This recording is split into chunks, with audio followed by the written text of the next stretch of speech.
10 बहू का घने जंगल में अमीर ससुराल। बचाओ मुझे, बचाओ, ये भालू मुझे मार देगा। तारा, अनीता, कहाँ हो सब लोग? जल्दी से कोई मेरी मदद करो। कहाँ जाऊँ मैं? ये भालू अचानक हमारे घर में कैसे आ गया? कोई तो बचाओ मुझे। आखिरकार एक जंगली जानवर भालू क्यों इस तरह एकता के पीछे पड़ गया? किस तरह ये जंगली जानवर भालू इन इंसानों के घर में घुस आया था? और क्या एकता इस भालू से बच पाएगी? इसे जानने के लिए कहानी में आगे बढ़ना होगा।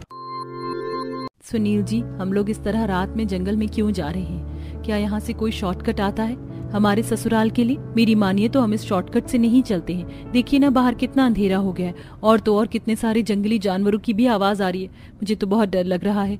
ऊपर से यहाँ तो मुझे काफी ज्यादा ठंड लग रही है। शहर में भी इतनी ठंड नहीं है जितनी इस जंगल में है। अगर डर लग रहा है तो अपना ये डर जल्द से जल्द खत्म कर लो, क्योंकि हम सबको अब इस जंगल में ही रहना है। तुम्हारा ससुराल किसी शहर में नहीं बल्कि इस जंगल में बना है। क्या कहा आपने? जंगल में ससुराल? भला कोई जंगल में कैसे रह सकता है? जैसे हम रहते हैं बहू, परेशान मत हो। हमें कोई घास फूस की झोपड़ी या लकड़ी के घर में नहीं रहते हैं। तुम्हारा ससुराल बहुत बड़ा, सुंदर और अमीर है। जब अपने ससुराल को देखोगी ना तो सारे जंगल को भूल जाओगी। सुरेखा अपनी नई नवेली 10 बहुओं के साथ थोड़ी देर में घर पहुंच जाती है। सभी बहुएं जैसे ही गाड़ियों से उतरकर अपने उस अमीर ससुराल को देखती है तो देखती की देखती रह जाती है। माँ जी, आपने तो बिल्कुल सही कहा था। हमारा ससुराल तो सच में एक अमीर ससुराल है। ये कितना बड़ा और शानदार है। लेकिन माँ जी, आप घर तो शहर में भी बना सकती थी ना, तो आपने इस जंगल में ये घर क्यों बनाया है? भला इस तरह जंगल में कोई कैसे रह सकता है? ये घर हमने नहीं बल्कि हमारे पूर्वजों ने बनाया है। शुरुआत से ये घर यहीं पर था। धीरे धीरे समय बीतने के साथ साथ यहाँ आसपास पेड़ों की तादाद बढ़ती रही और देखते ही देखते कुछ सालों में ये सारी जगह इस जंगल में बदल गई। ये हमारा पुश्तैनी मकान है, इसलिए हम इसे बेचते नहीं है और इसी में रहते हैं। जंगल में होकर भी यहाँ पर सारी चीजों की सुख सुविधाएं हैं। तुम सभी को यहाँ रहने में कोई दिक्कत नहीं होगी। अपनी सास की बात को सुनकर सभी बहुएं राहत की सांस लेती हैं, जिसके बाद अब सुरेखा एक एक कर अपनी 10 बहुओं का गृह प्रवेश करती है और सभी बहुएं अपने अपने पतियों के साथ कमरे में चली जाती हैं। अरे शिल्पा, तुम इस तरह खिड़की पर क्यों खड़ी हो? मैं चांद को देख रही हूँ। पता है साहिल, शहर में रहकर मैंने कई बार अपने कमरे की खिड़की से इस खूबसूरत चांद को देखने की कोशिश करी, लेकिन कभी दिखा ही नहीं। लेकिन अब देखो, अपने इस जंगल की ससुराल सी खिड़की से मैं कितने आराम से इस चांद को देख पा रही हूँ। यहाँ पर आसपास कितनी शांति है ना। ये जगह सच में मुझे काफी पसंद आई। सभी बहुओं को जंगल में अपना अमीर ससुराल काफी ज्यादा पसंद था, क्योंकि उन्हें जंगल में रहकर भी सारी चीज उपलब्ध थी। पर क्या उनकी ये खुशी ज्यादा समय तक टिक पाएगी या उनकी जिंदगी में कोई नई परेशानी आएगी? कल रात से मेरी ड्रेसिंग टेबल के पीछे से अजीब सी आवाज आ रही है, लेकिन है किस चीज की? कोमल जैसे ही अपना ड्रेसिंग टेबल हटाती है तो उसे उसके पीछे सांप का बच्चा दिखता है, जिसे देख कोमल बहुत बुरी तरह से चिल्लाती है। सांप! मेरे कमरे में सांप है, कोई बचाओ मुझे, ये मुझे काट लेगा। कोमल के चिल्लाने की आवाज को सुनकर सभी बहुएं और सुरेखा भागी भागी कोमल के कमरे में आती हैं। अरे क्या हुआ कोमल बहू, तो इस तरह चिल्लाई क्यों? माँ जी देखो ना, मेरी ड्रेसिंग टेबल के पीछे सांप का बच्चा है। तू सांप के बच्चे को देखकर इस तरह चिल्लाई? मुझे तो लगा कि तूने कमरे में एनाकोंडा ही देख लिया है। ये तो छोटा सा सांप का बच्चा है, ये क्या ही काटेगा तुझे। मैं अभी नौकर को बोलकर सांप का बच्चा बाहर फेंकवा देती हूँ। सुरेखा नौकर को बुलाती है और नौकर उस सांप के बच्चे को ले जाकर बाहर जंगल में छोड़ देता है। सभी बहू को लगता है कि शायद मुसीबत उनके सिर से टल चुकी थी, लेकिन उन्हें क्या पता था, ये तो बस अभी शुरुआत थी। जंगल में घर होने की वजह से आए दिन कभी उनके कमरे में अंदर बंदर घुस आते तो कभी उनके घर के आसपास जंगली शेर चक्कर लगाते, लेकिन इस सब के बावजूद भी वो सभी बहुएं वहां रहती हैं। अरे ये क्या, गैस तो खत्म हो गई है। सुनो, गोदाम से जाकर नए सिलेंडर लेकर आ जाओ। सिलेंडर तो खत्म हो गया है और अब नया सिलेंडर आने में कम से कम 1 दिन तो लगेगा। अब शहर तो है नहीं कि ऑर्डर करा और कुछ देर में सिलेंडर आ गया। अब जब मैं कल सुबह शहर जाऊंगा तभी नया सिलेंडर आ पाएगा। अब हम क्या करें? बिना सिलेंडर के खाना कैसे बनाएं? अरे पूनम, इतना परेशान क्यों हो रही हो? मेरे पास एक बहुत अच्छा जुगाड़ है। भावना उस नौकर के हाथ से कुछ लकड़ियां मंगवाती है, वहीं उन्हें छत से कुछ ईंट भी मिल जाती हैं और भावना पूनम मिलकर ईंट और लकड़ी की मदद से एक देसी चूल्हा तैयार करती हैं, जिस पर वो खाना बनाती हैं। हमारा जुगाड़ कितना अच्छा था, ज्यादा मेहनत भी नहीं करनी पड़ी और आसानी से खाना भी बन गया। ऐसे ही समय गुजरता है और एक दिन ये क्या हो गया इन हीटर कनेक्शन को? लगता है कनेक्शन टूट गया है, तभी तो किसी भी कमरे का हीटर नहीं चल रहा है। अब इस ठंड में बिना हीटर के गुजारा कैसे होगा? हीटर सही करने वाला भी 2 घंटे से पहले नहीं आ पाएगा, और 2 घंटे में तो मेरी कुल्फी जम जाएगी। बूढ़ी सास सुरेखा बिना हीटर के इस ठंड में परेशान हो रही थी कि तभी शिल्पा एक बड़े से तसले में कुछ कोयला जलाकर लेकर आती है। ये लीजिए माँ जी, देसी हीटर, इस पर आप आराम से हाथ पैर सेक सकती हैं। लेकिन बहू, ये आया कहाँ से? माँ जी, उस दिन हमने देसी चूल्हे पर खाना बनाया था ना, तो उन कुछ जली हुई लकड़ी का कोयला बच गया था, तो वही जलाकर मैं ले आई। अब जब तक हीटर सही नहीं होता तब तक यही हमें ठंड से बचाएगा। जंगल में रहकर भी अपने अमीर ससुराल में आए दिन वो सभी बहुएं कुछ न कुछ छोटे मोटे जुगाड़ करती। कभी पानी खत्म हो जाने पर वो पास की नदी से पानी ले आती, तो कभी आसपास की जगह से जंगल के फल लाकर खाती। मुझे तो लगा था कि आज तो मैं नहा ही नहीं पाऊंगी। इस जंगल में रहने के कितने नुकसान है ना। सबसे ज्यादा नुकसान तो मुझे यहाँ पानी का लगता है, कभी आता है तो कभी नहीं। न जाने माँ जी ने शहर से लेकर यहाँ तक कैसे पानी का कनेक्शन करवाया है। वो तो अच्छा हुआ हमारे ससुराल के थोड़ी दूर पर ही नदी बनी है, तो हम पानी ले आते हैं। लेकिन वहां पर भी हमें सोच समझ कर जाना होगा। इस जंगल में ढेर सारे जंगली जानवर है ना, जाने कब कौन सा जानवर हम पर हमला कर दे। वो तो अच्छा हुआ कि अब हम सब अपनी खिड़कियां बंद रखते हैं, इसलिए कोई बंदर लंगूर हमारे कमरे में नहीं आ पाता। सभी बहुएं बैठकर हॉल में बात कर रही होती हैं। वहीं एकता अपने कमरे में तैयार हो रही थी। आज एकता अपने कमरे की खिड़कियां बंद करना भूल गई थी, जिसके चलते पेड़ के सहारे चढ़कर एक जंगली भालू एकता के कमरे में घुस आता है, जिसे देख एकता काफी डर जाती है। हे भगवान, ये जंगली भालू मेरे कमरे में कैसे आ गया? ये तो बहुत खतरनाक लग रहा है, और मुझे इस तरह क्यों देख रहा है? कहीं ये मुझे खा तो नहीं जाएगा? भागो यहाँ से। एकता को भागता देख वो जंगली भालू भी एकता के पीछे भागने लगता है। अरे, ये तो मेरे पीछे ही पड़ गया। कहाँ जाऊं मैं? कोई है? मदद करो मेरी, ये जंगली भालू मेरे पीछे पड़ गया है। एकता भागते हुए एक कमरे में चली जाती है और फौरन दरवाजा बंद कर लेती है। वहीं भालू कमरे के बाहर खड़ा होकर दरवाजा खटखटाने लगता है। एकता के चिल्लाने की आवाज को सुनकर सभी लोग जैसे ही ऊपर की तरफ आते हैं तो उस भालू को देखकर काफी डर जाते हैं। ये भालू तो बहुत ताकतवर लग रहा है, कहीं इसने दरवाजा तोड़ दिया तो? मैं आ रहा हूँ। रुक जाइए, जोश जोश में होश मत खोइए। देख नहीं रहे हैं वो भालू कितना खतरनाक है? हमें समझदारी से काम लेना होगा। तारा माया भागते हुए किचन में जाते हैं और एक कपड़े पर कैरोसिन डालकर उसे जलाकर उसे भालू के पास ले जाने लगते हैं, जिसे देख भालू काफी डर जाता है और जिस खिड़की से वो आया था उसी खिड़की से भाग जाता है। तभी सभी लोग जल्दी से एकता से दरवाजा खुलवाते हैं। एकता काफी ज्यादा घबराई हुई थी, जिसके चलते सभी उसे संभालते हैं। मुझे तो लगा कि आज मेरा दुनिया में आखिरी दिन है। तुम लोगों ने देखा ना वो भालू कितना खतरनाक था? अगर वो मुझे मार देता तो? एकता, वो भालू चला गया है और हमने खिड़की भी बंद कर दी है, अब वो वापस नहीं आएगा। लेकिन कब तक नहीं आएगा? आज एक छोटी सी लापरवाही से एकता की जान को कितना बड़ा खतरा था। अगर एकता को कुछ हो जाता तो? राजीव बिल्कुल ठीक कह रहा है। इस जंगल में रहना अब हमारे लिए खतरे से खाली नहीं है। बताए, हमारे घर के आसपास रात में कितने सारे जंगली जानवर घूमते रहते हैं। कभी इमरजेंसी में हमें रात में कहीं जाना पड़ गया तो हम लोग क्या करेंगे? मेरी मानिए तो हम लोग यहाँ से शहर चलते हैं। तुम लोग सही कह रहे हो। पूर्वजों के मकान के चलते मैं हमेशा यहीं रही और कई बार अपनी जान को खतरे में भी डाला, लेकिन अब मैं अपनी बहू और बेटों की जिंदगी को खतरे में नहीं डाल सकती। हम कल ही यहाँ से चले जाएंगे। अगले दिन सभी बहुएं, उनके पति, सास, नौकर सभी सामान लेकर शहर चले जाते हैं और अब वो सब शहर में ही रहने लगते हैं। वहीं कभी कभार छुट्टियों में ही वो लोग अपने जंगल के पुश्तैनी घर में आया करते थे और सिर्फ कुछ दिन रहकर वापस अपने शहर वाले घर चले जाते थे। बस बहुत हुआ अब, और नहीं, इसे तो अब मैं इस घर से निकाल कर ही रहूंगा। सतीश एक बैग में कपड़े पैक कर रहा होता है। पिताजी, कपड़े किसके लिए हैं? आप कहीं जा रहे हो क्या? पिताजी, आप कहाँ जाओगे? आप हमें छोड़कर चले जाओगे क्या?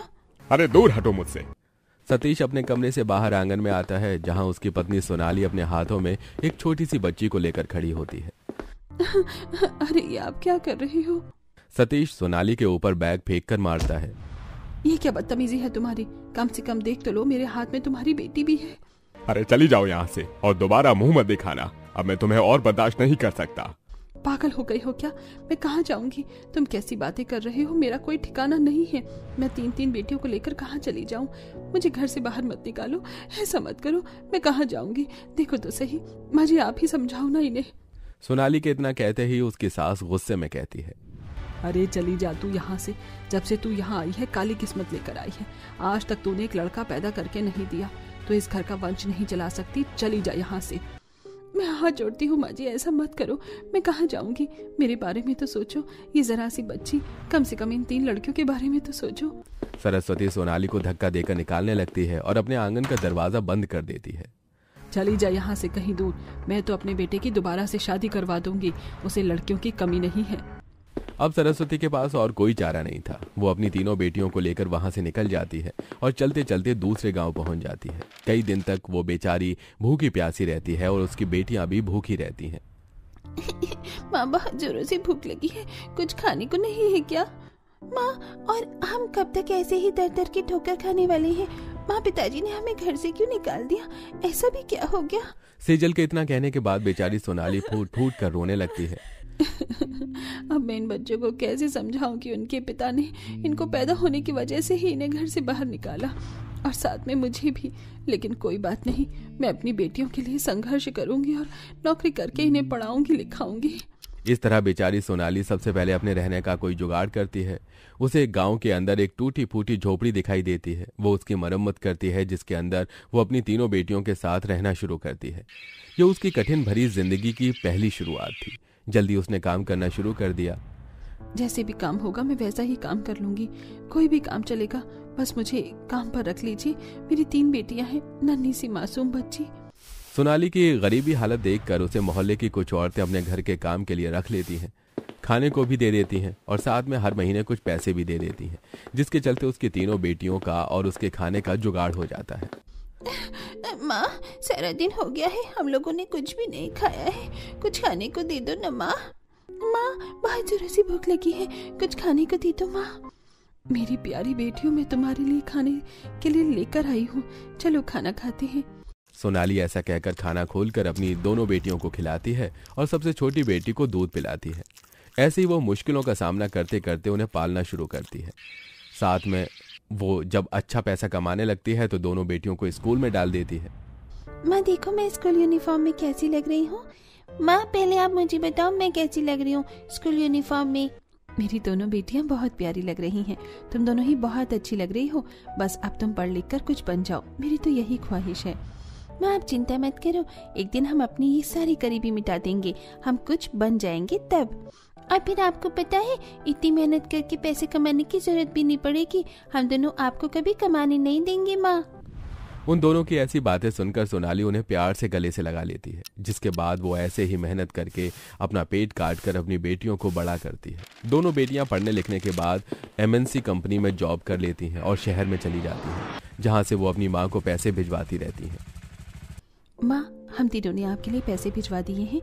आपको अगर और पैसों की जरूरत पड़े तो मुझे बता देना। तुम जब से शहर में गई हो तब से तुमसे बात ही ठीक से नहीं हो पाती है। देखो ना, कितने साल हो गए हैं।